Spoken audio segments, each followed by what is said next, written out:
接下来这部分的内容呢，是关于风险与市场行为的内容。21条 We don't try to profit from forecasts.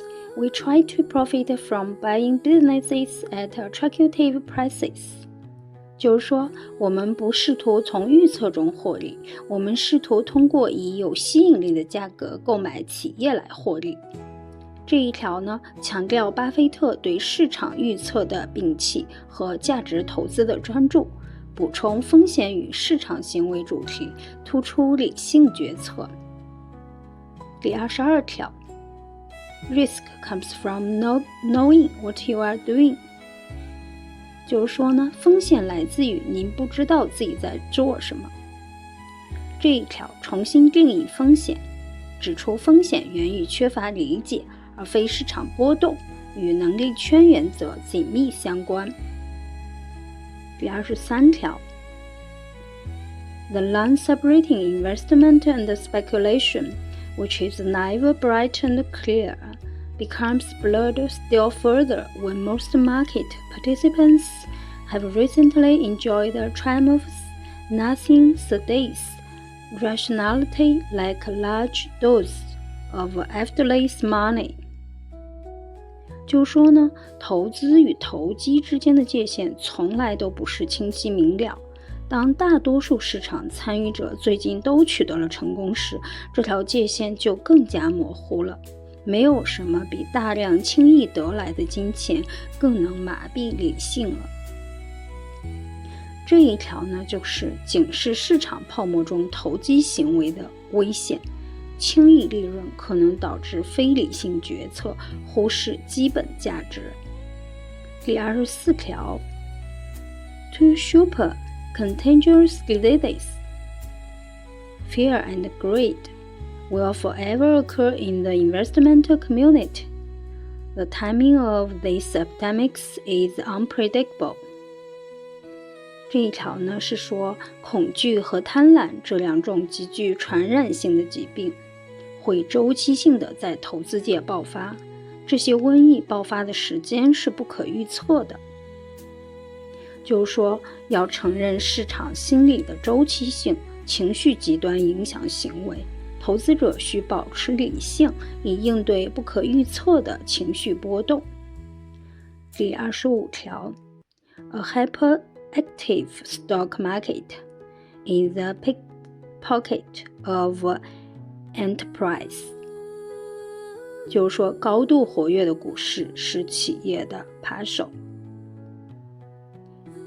这一条呢，批评过度交易产生的成本，如佣金、税收，请示长期回报，倡导专注于企业基本面，而非频繁交易。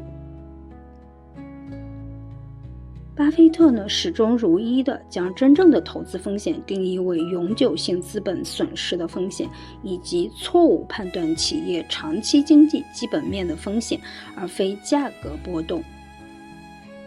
学术金融学经常使用贝塔系数作为风险的代表，巴菲特明确拒绝了这一点。他们认为股票的贝塔系数能告诉你关于股票风险的一些信息，在我看来，它根本不能告诉你任何关于股票风险的事情。巴菲特的第一条规则就是永远不要亏钱，直接针对避免永久性资本减值。他强调在其能力圈内理解企业并要求安全边际，这些是减轻对企业基本面误判风险的主要工具。他将市场的波动，也就是波动性，不视为风险本身，而是视为潜在的机会，前提是了解内在价值。因此，对巴菲特而言，风险内在于企业本身和支付的价格，而不是其股价的日常波动。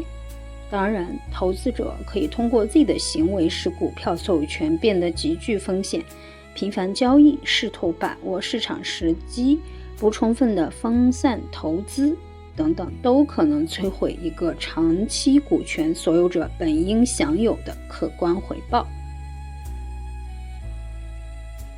然后呢，我们再来看一下关于管理与公司治理方面的内容。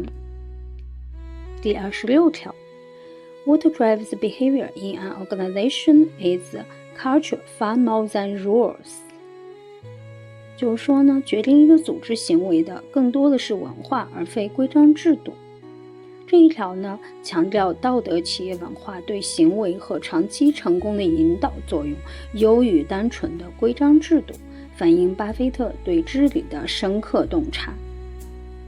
第27条 Managers who always promise to make the numbers will at some point be tempted to make up the numbers. 就是说，那些总是承诺完成指标的管理者，总有一天会忍不住捏造指标。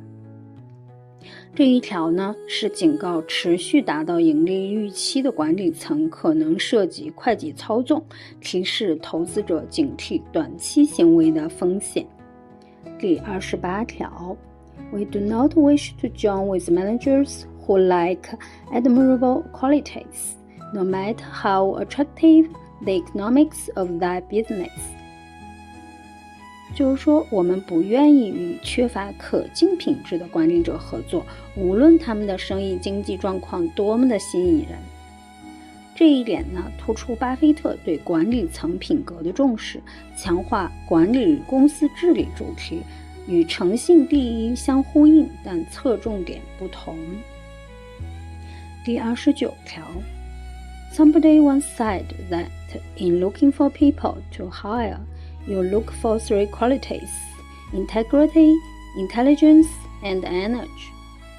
And if they don't have the first, the other 2 will kill you. 就是说呢，有人曾说，在寻找雇员时，你要寻找3种品质：正直、智慧和精力。如果他们没有第一种，另外2种会毁了你。这一条呢，是强调诚信是管理者和员工的首要品质，缺乏诚信的智慧和精力可能导致灾难性后果。第30条 We simply ask our managers to run their companies as if they were the sole asset of their family and would remain so for the next century. 就是说呢，我们只要求我们的管理者像经营自己家族唯一的，并将持续1个世纪的资产那样经营他们的公司。这一条呢，培养管理者的长期主人翁心态，与股东利益一致，体现巴菲特对负责任治理的期望。